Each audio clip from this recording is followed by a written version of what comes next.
Well, hey there. Happy Wednesday. It is Wednesday Wisdom, that day of the week where I share tools, tips, tactics, and strategies for us all to stay current and relevant on social media to generate leads, clients, customers, and sales.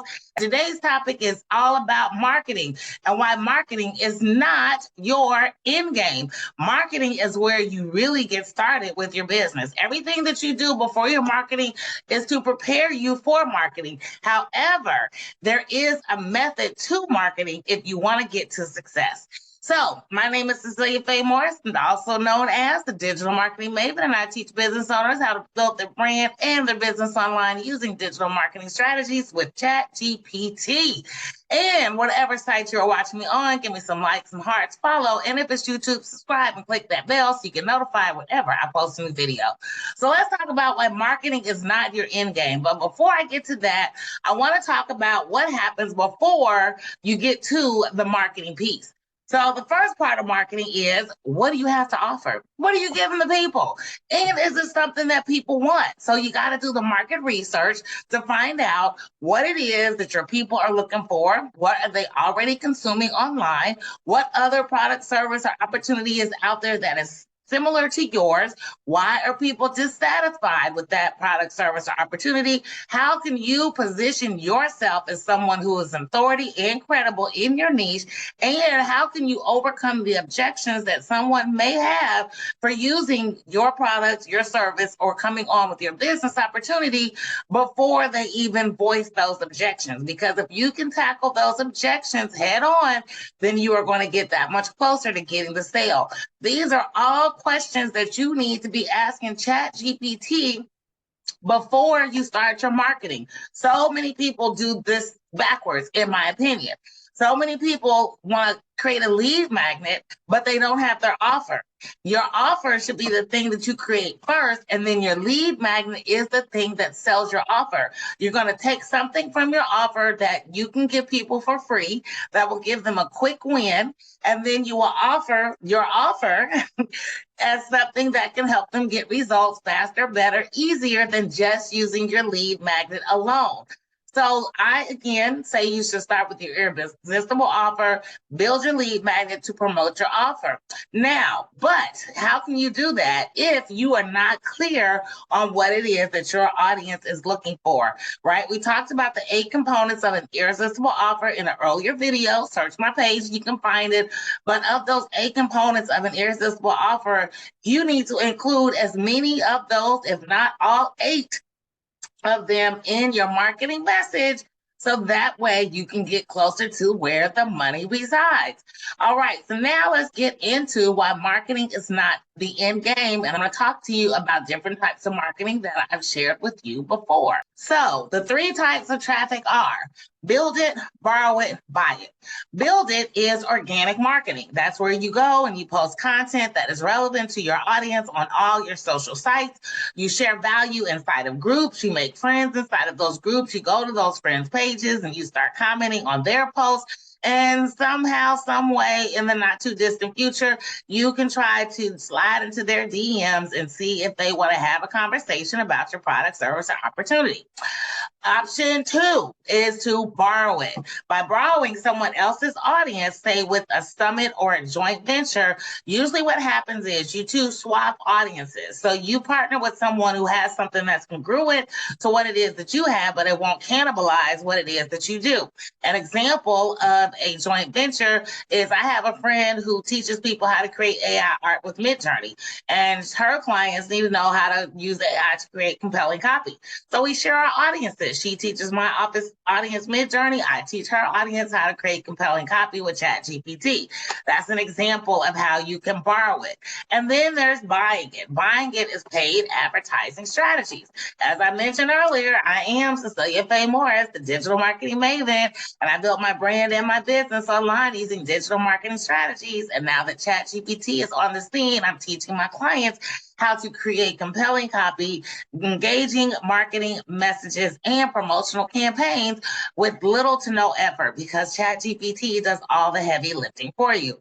But the thing about this with the paid marketing is you got to feed the beast and you got to be methodical in how you do paid marketing. So many times people just jump in with both feet and start throwing money at Facebook, then they don't get results. Then they cuss the ground. Zuckerberg walks on and tells everybody that'll listen that Facebook ads are a money pit.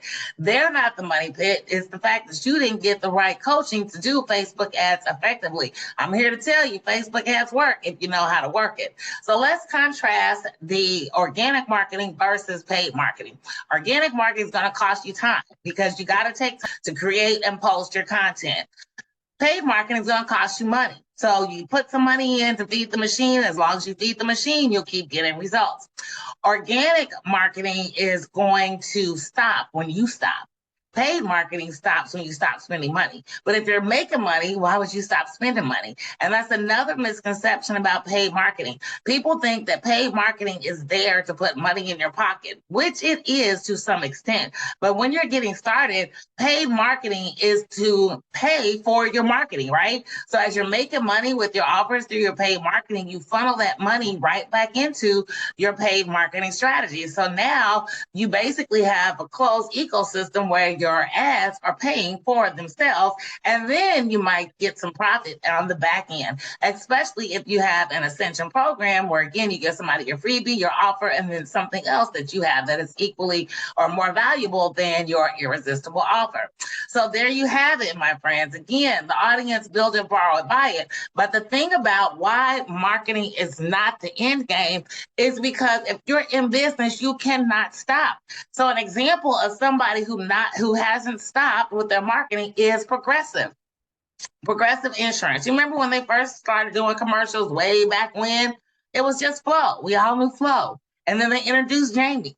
And then they introduced the Wednesday Camel. And then they introduced the squirrels, you know, the squirrel commercial where the car swerved and crashed. And then the squirrels started doing patty cake with each other or whatever. Yeah, I know I'm dating myself, but I'm saying all this. Oh, and now not only do we know Flo and Jamie, but there's a whole gang of progressives. I don't know those other three people's names, or is it just two? Might be just two. But nonetheless, they've grown the family of real people in Progressive. And now Progressive is doing these cartoon commercials with these birds, these talking birds. So anyway, I say all that to say, if Progressive wasn't making money, do you think they would be putting out all these different commercials? The answer is no. And think about auto, home, or motorcycle insurance. How often do you buy that, right? I mean, I maybe check my prices once a year when it's time to renew to make sure I'm getting the best rate. But even with that, I have a broker that goes out and does the shopping for me.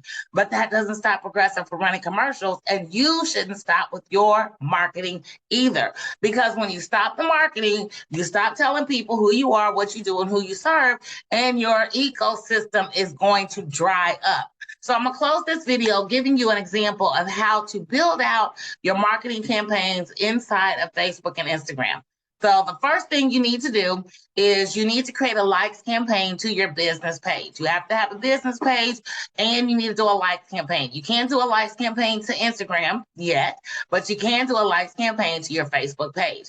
Build your audience on your Facebook page of people who are interested in what it is that you have to offer.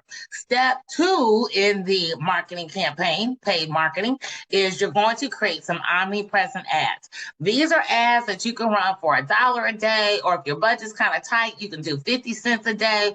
But all these ads are really cost-effective ads. Like I said, 50 cents, $1 a day. It's 10 ads that you're going to show to people over a 5-day window. So they'll see 2 things in their newsfeed from you, but it'll be 2 different things every day for 5 days, and then the cycle keeps rolling. Once again, that's building the know and trust factor. And you're going to retarget your followers that you've been getting from your likes campaign in this omnipresent ad. The next step in the ascension process is to then start a traffic campaign where you're sending people off of Facebook to your website. So the reason why you want to send them to your website or your landing page is because that is where the magic happens. A traffic ad is also a very cost-effective ad that you can do for $5 a day, but Facebook is going to show it to people that's most likely to 1, click, and 2, wait for your page to load. And if your page is compelling enough, then they'll give you their name, email, and possibly phone number. And then the next stage in this process, which is the fourth stage, this is where you're going to retarget the people from your likes campaign, from your omnipresent ads, from your traffic ad. You're going to retarget them with your lead magnet that goes to your irresistible offer. This is the highest type of ad on the food chain because it is a purchase ad, but you've already warmed these people up. You showed them that you're valuable. You've given them some good information. They've seen you in their news feed, and now it's time to pull the trigger and ask them to put the money where their mouth is. All right, you guys. So if you want to know how marketing is not the end game for your business, then I invite you to join my Magic Marketing webinar. It is 1 hour of juicy goodness where I teach you magic marketing, mastering AI in content marketing. And I got just a little bit of information in there that talks about Facebook and Instagram ads. But before you do ads, you got to have a compelling message and a compelling, irresistible offer. That comes before you even think about putting any money in the machine. And if you want my help to do it, click somewhere around this video to watch my Magic Marketing webinar to see how it's done. That is today's Wednesday Wisdom. I am Cecelia Faye Morris, the Digital Marketing Maven. Take care, God bless, and I'll see you next time.